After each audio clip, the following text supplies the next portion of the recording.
Hi there. Thank you very much for playing the Beginner's Guide. My name is Davey.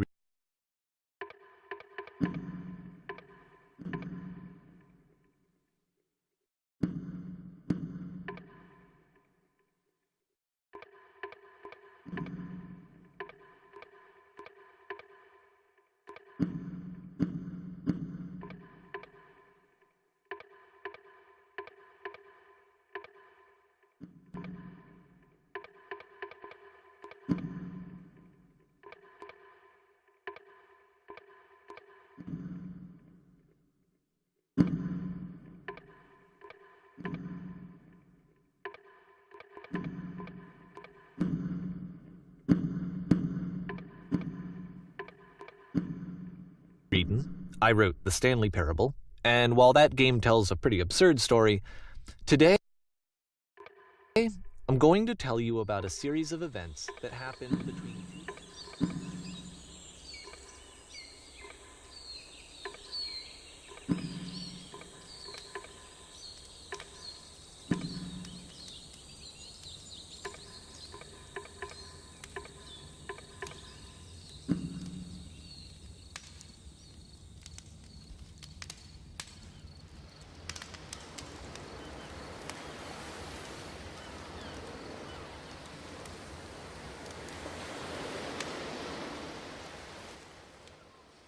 Hi there. Thank you very much for playing the Beginner's Guide. My name is Davey Wreden. I wrote the Stanley Parable, and while that game tells a pretty absurd story, today I'm going to tell you about a series of events that happened between 2008 and 2011. We're going to look at the games made by a friend of mine named Cada. Now, these games mean a lot to me. I met Cada in early 2009 at a time when I was really struggling with some personal stuff, and his work pointed me in a very powerful direction. I found it to be a good reference point for the kinds of creative works that I wanted to make. So just to start you off, this is, I think, the first game he ever made. It's a level for Counter-Strike. You can walk around here, by the way. And mostly it's just Cada learning the basics of building a 3D environment. But what I like is that even though he starts from the simple aesthetic of a desert town, he then scatters these colorful abstract blobs and impossible floating crates around the level. And of course, it destroys the illusion that this actually is a desert town, and instead this level becomes a kind of calling card from its creator. It's like a reminder that this video game was constructed by a real person. And it kind of makes you wonder, what was going through his head as he was building this? This is what I like about all of Cada's games. I mean, not that they're all fascinating as games, but that they are all going to give us access to their creator. I want us to see past the games themselves. I want to get to know who this human being really is. And that's exactly what we're going to do here. So, it's 2008, Cada starts making these games, and he never releases any of them. He doesn't put them onto the internet, he just makes them and then immediately abandons them, and they sit on his computer forever. And I think he really understood this image of himself as a recluse. At one point, he jokingly renamed his computer's recycling bin to Important Games Folder. So, you know, this was just how he worked. He tended to crank them out one after the other without even really pausing to try to understand what he had just made, until suddenly one day, he just stopped. In 2011, that was it. He made his last game, and then he hasn't made another one since. And that's why I've taken this opportunity to gather all of his work together, is because I find his games powerful and interesting, and I'd like this collection to reach him, to maybe encourage him to start creating again. And if the people like you who play this also happen to find his work interesting, then I'm sure it'll just send that much stronger of a message of encouragement to Cada. So thanks for joining me on this. If you have a particular interpretation that I haven't mentioned here, or if you just need to get in touch, you can email me at daveywreden@gmail.com. Okay, that's about it for introduction. Let's take a look at Cada's first proper game. As each game is loading, I'll show you the date that it was completed. This first one was made in November 2008.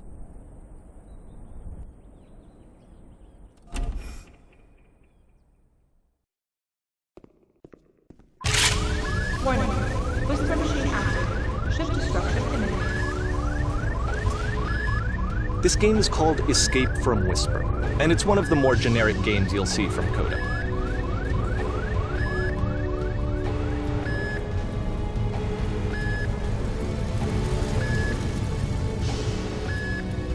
You can click to fire the gun.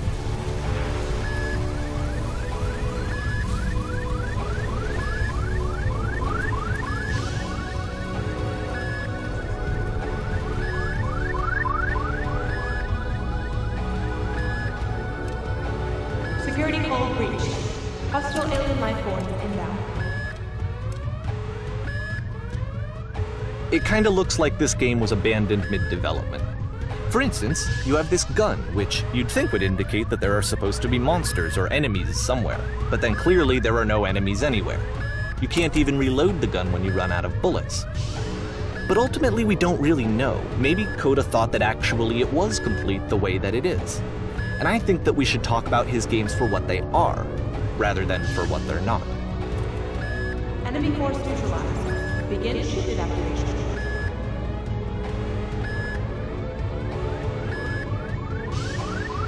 I love how you can see the bottom of the universe from this room.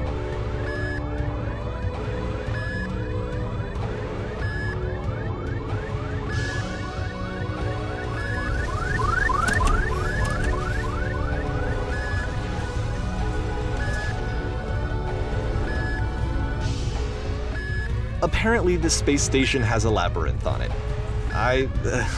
Sure, I don't know. There's really no reason for it that I've ever been able to discern, so in the interest of time, I'm just gonna skip you on past it. Okay, this is the part that's interesting. The game has this narrative about the whisper machine and how it has to be turned off, and then you get to the engine room. Hey, you there, in the engine room. You could save us all. That beam is powering the whisper machine. We could disrupt it by introducing a great enough heat signature. If your body could stop the beam. It's so much to ask, but for all of our lives, would you do it? Could you give yourself?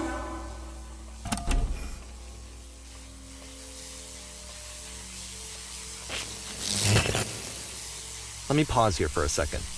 What you just experienced, stepping into the beam and then dying, is probably what Coda had initially intended when he was developing this level. But when he first compiles and plays it, something goes wrong. There's a bug somewhere. And this is what happens instead.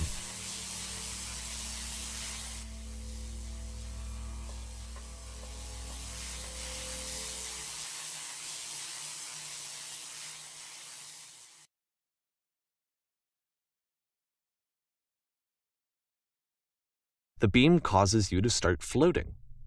And this is an important moment for him. Because yes, this is technically a glitch, but Coda identifies something human about it, like how small it makes you feel in the face of this larger chaotic system.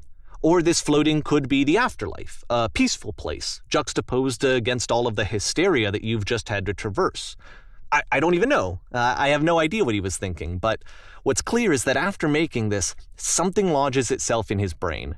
He wants to do more of these really weird and experimental designs. So he stops work on this and moves on to a stream of tiny little games that go in all sorts of directions. Let's go ahead and take a look at the first game he made after leaving this one behind.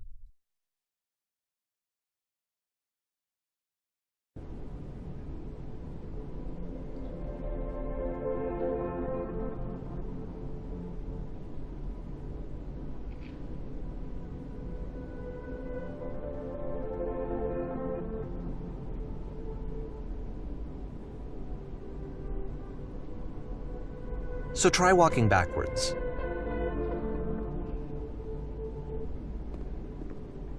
Yep, in this game you can only walk backwards.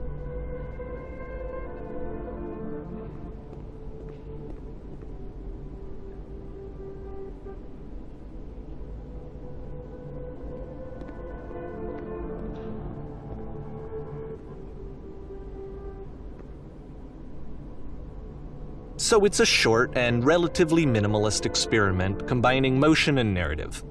It is less advanced than the previous game, but actually it seems to be more focused, more complete. Coda's trying to give it a unique voice rather than simply basing it on a pre-existing trope.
It's a short little thought, it says what it wants to say, and then it ends.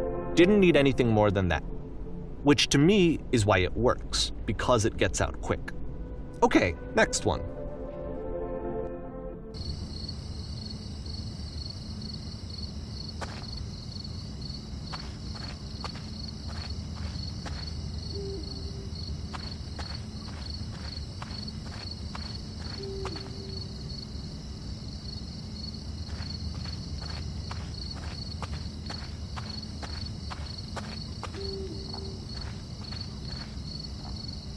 And that's it. Okay, the meaning of this game won't be clear just yet. Please be patient with me for a few more games and I promise you'll see what makes it interesting.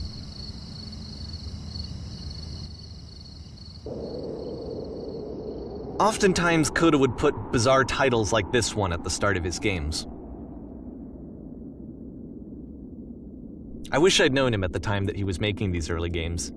He would really only talk to me about his work as he was making it.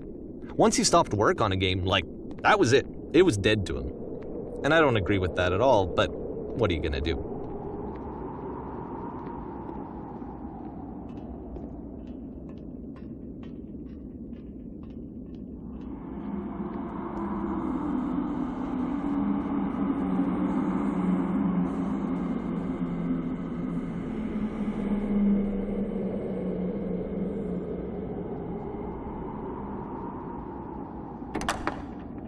Once you've been slowed to an absolute crawl, the door at the top of the stairs opens.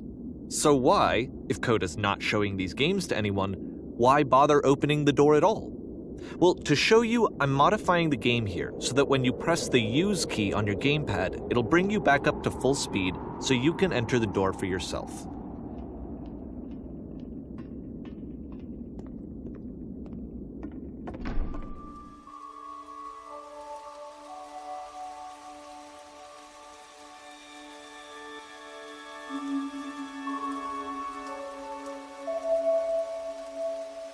A room that's warm and nice and filled with little ideas for games.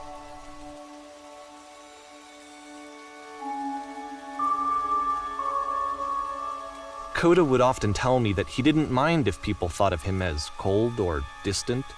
He said that he knew that he was actually a vibrant and compassionate person, but that it takes time to really see that. It can be a very slow climb to get there.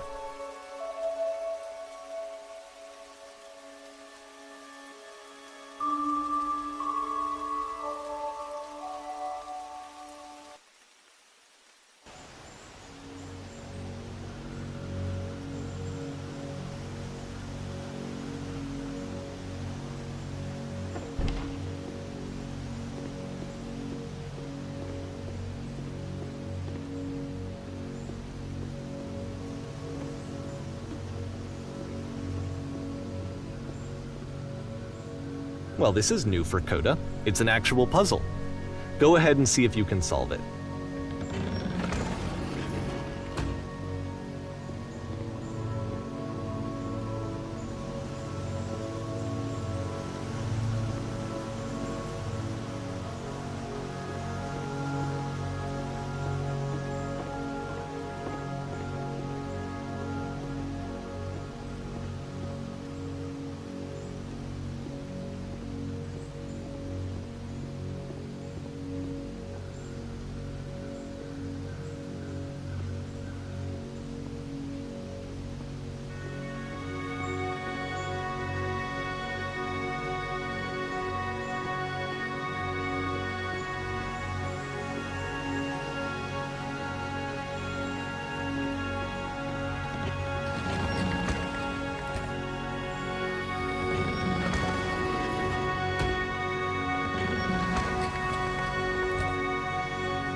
don't forget that solution, because we're going to see this puzzle again soon. We're going to see it a lot.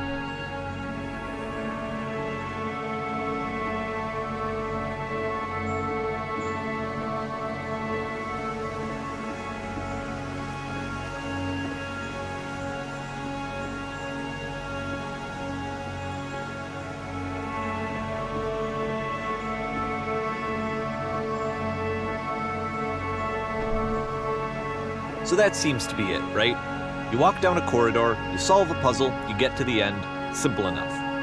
Alright, now I'm going to modify the game again, so that when you press the use key on your gamepad, it'll remove all of the walls from this room.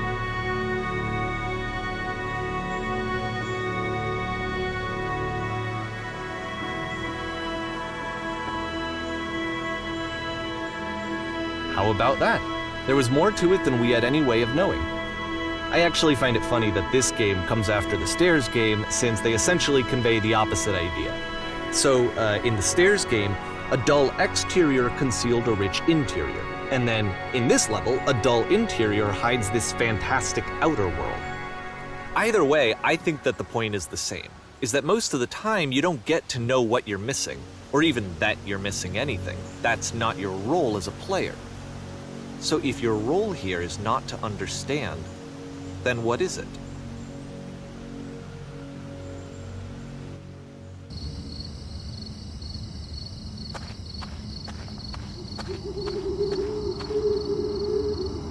Aha! So, this, combined with the entering game from earlier, tells us that Coda believes his games are connected somehow. It could even be that the stairs game and the puzzle game are literally connected in between this and the entering game. There's a bigger picture that all of his games are meant to play a role in, some larger meaning that we won't be able to grasp until we've seen all of them. And once we have, we can step back and start to understand what exactly that bigger picture is.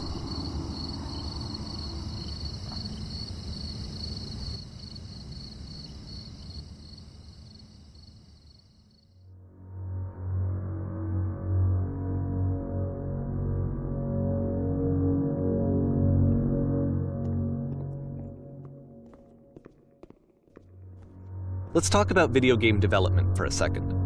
Every video game runs on what's called an engine, which determines what the game can and cannot do. So in other words, the engine is a set of tools for game development.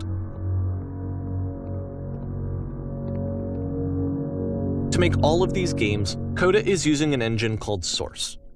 Like all engines, Source has certain things that it does well, and it has certain things that it does poorly. One of the things that it does very well is boxy linear corridors. That's why so many of Coda's games are set in these large, flat, empty rooms, is just because he's working with what the engine does well. The tools available to the creator shape what kinds of creative work they're going to end up making. You might consider paying attention to the architecture in Coda's games to notice how they seem to stem from an engine that's very good at producing linear, boxy corridors.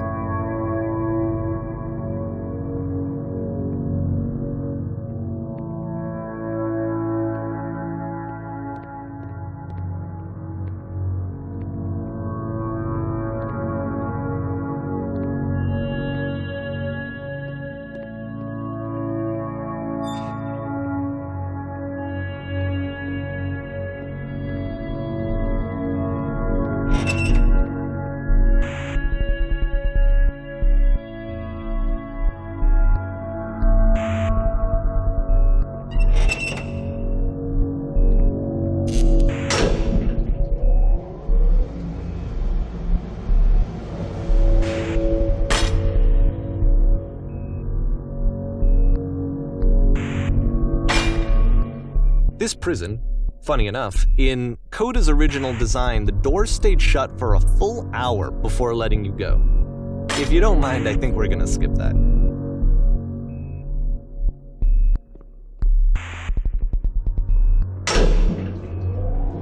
This is something that he and I used to argue about a lot.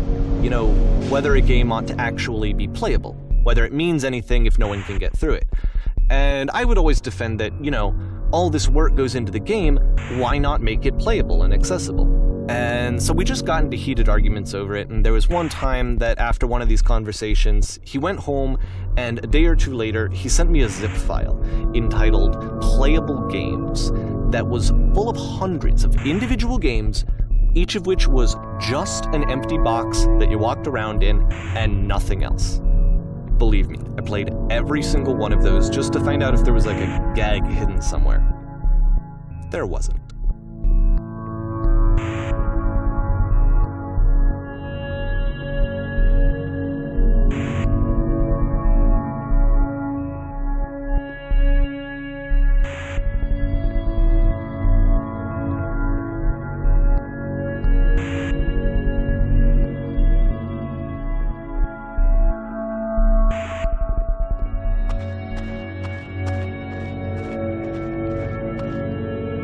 It's the puzzle again, with the exact same solution as the last time.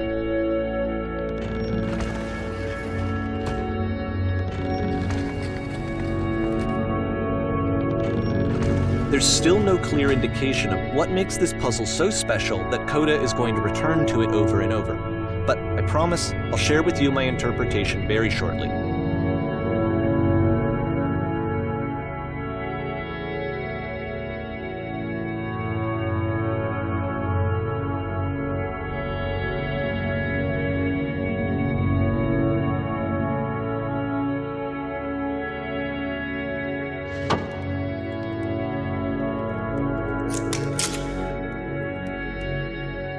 Here, Coda begins using a kind of dialogue system that he fashioned out of the engine's chat capabilities. Use the buttons on your gamepad to respond.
And so we make one last descent down to the final floor of the level.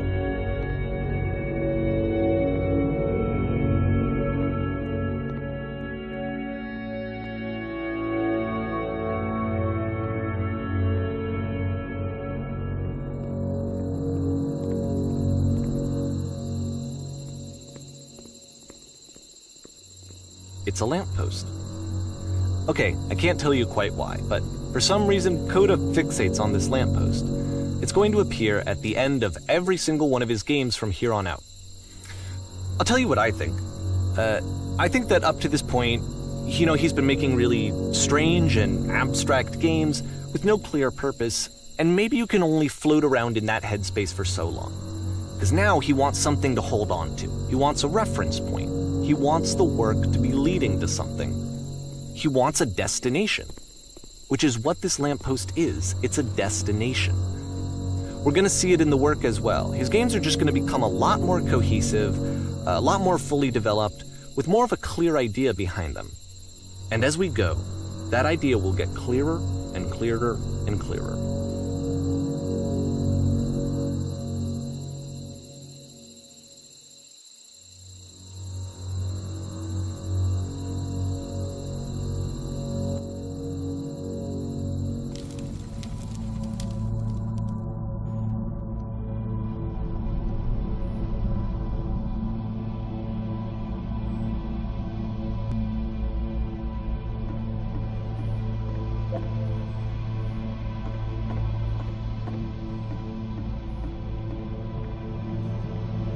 So first off, I'm sure you can deduce this, but this game is not connected to the internet. All of the notes that you're gonna see have been written by Coda. This was actually the first game of his that I ever played.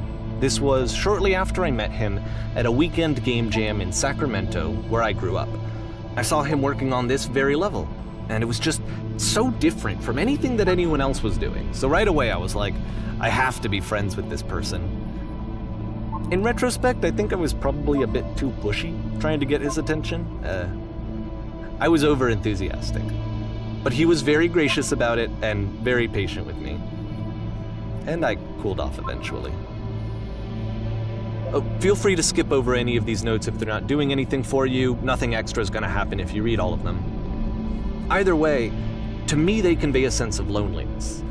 I see this person who's filled with thoughts and feelings and beliefs and has no way to express them except as scattered and unheard voices in a game that wasn't meant to be played.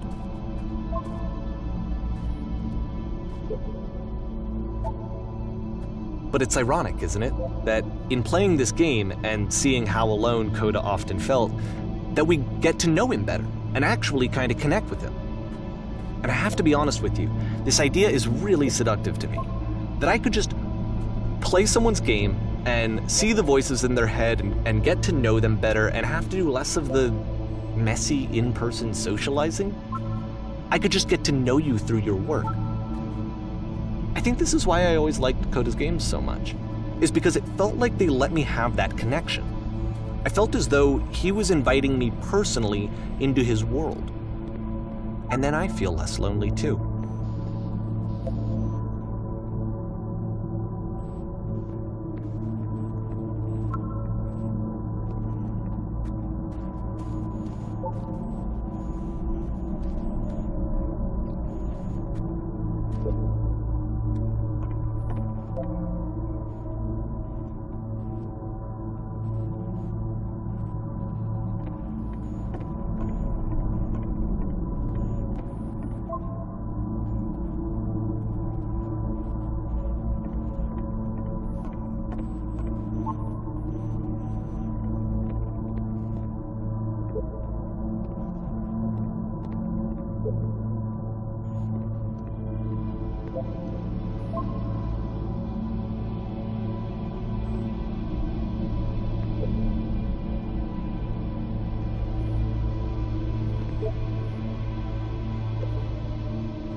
At the end of this level, we're going to see the puzzle again.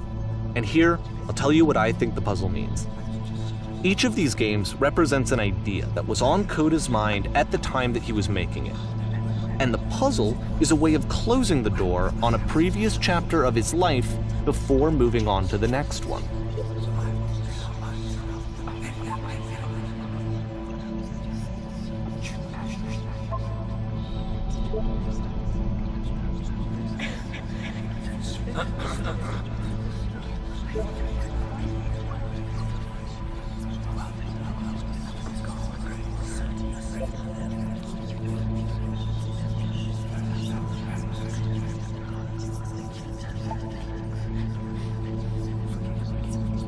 In each of his games, after exploring a theme that, he might find difficult, Coda can then place this puzzle that he knows has a reliable solution, he understands exactly how it works, and so it gives him a simple mechanism for moving on.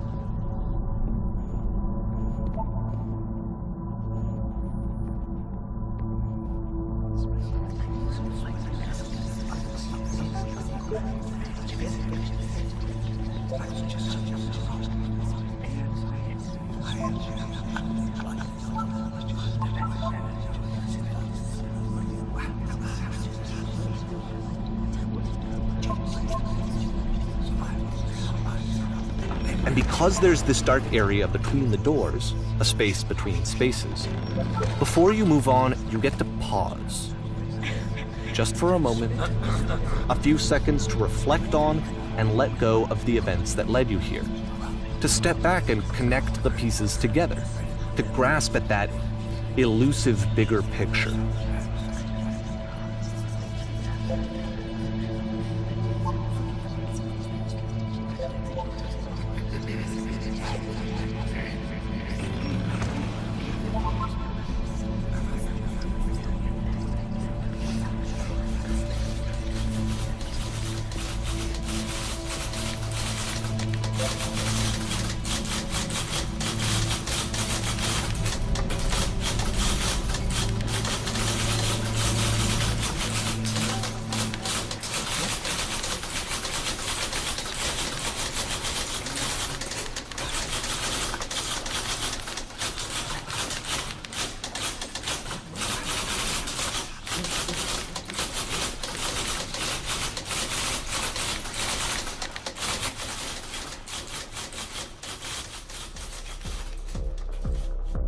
Okay, this one is tough.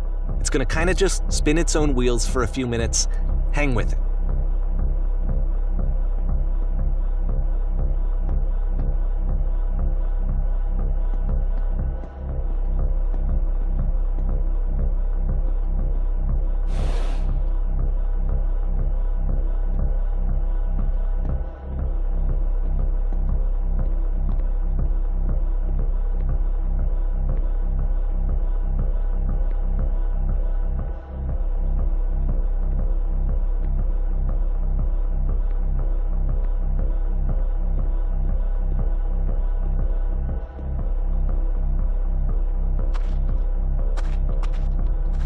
See, this is it.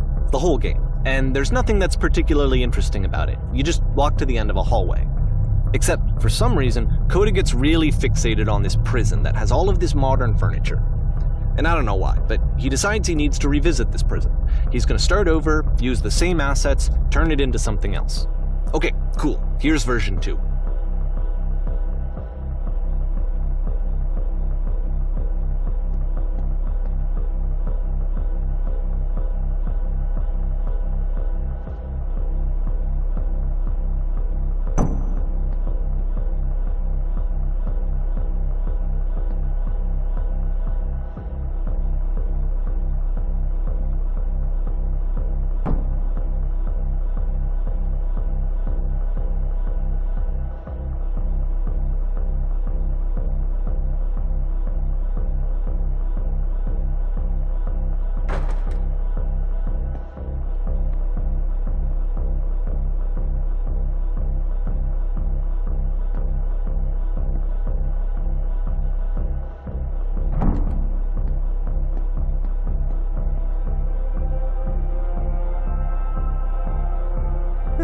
There's a bit more to this one, but still it's not really communicating anything. It's kind of just weird for weirdness' sake.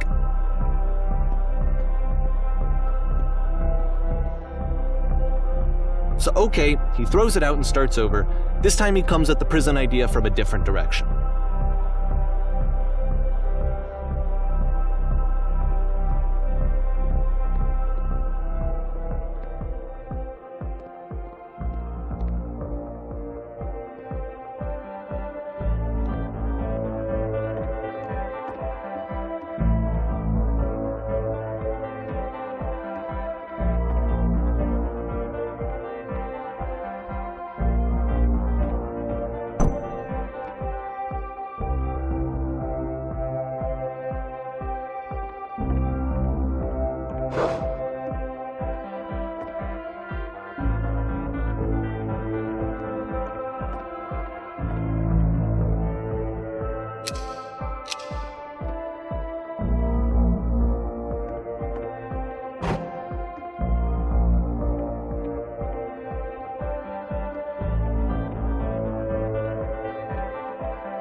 And of course, now the table is gone and you can't begin the chain of events to escape.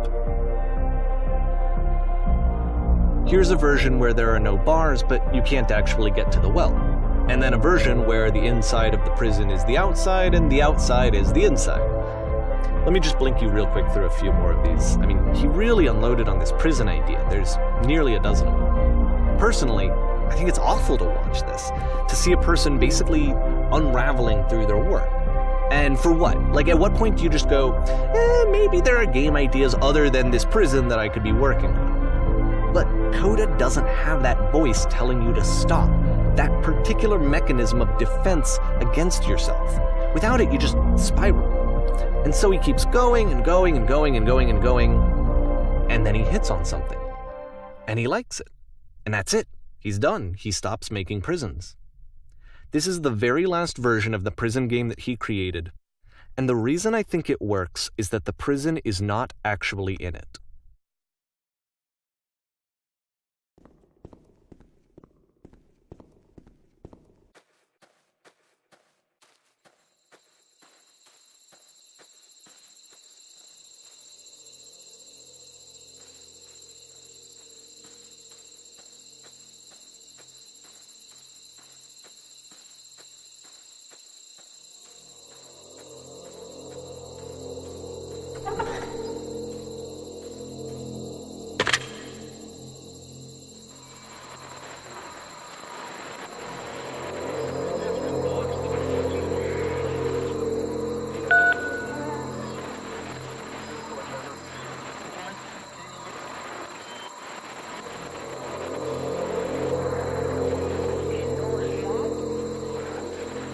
It's a conversation. And so this is what Coda wants, is to be able to talk to someone, to share what's on his mind, and to get some good advice from someone who knows. But the irony is that even in this scenario, you're still talking to yourself. You know, all of these games so far are Coda talking to himself.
I can see why he considers this a fitting conclusion to the prison games.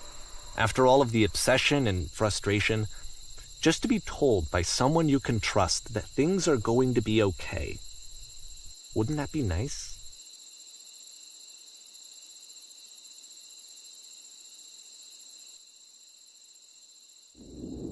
So what would it look like if Coda wanted to make a game about talking to someone other than himself?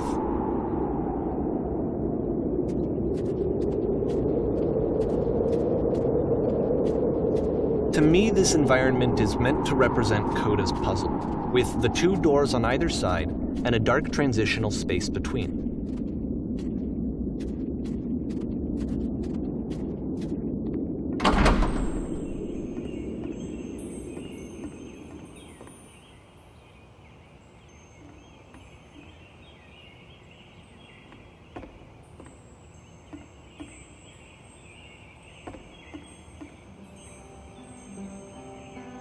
You'll notice that the quality of the art is a step up from previous games, including this new and improved chat system, which he started using from this point on. From here on out, he begins putting much more effort into the visual polish of his work, and this particular game took 2 months to create as a result.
After the intense set of prison games, this house cleaning level almost feels like cleansing. It's the moment after a particularly difficult or traumatic experience where you just need to let it sit and digest inside of you, and eventually cohere into something meaningful.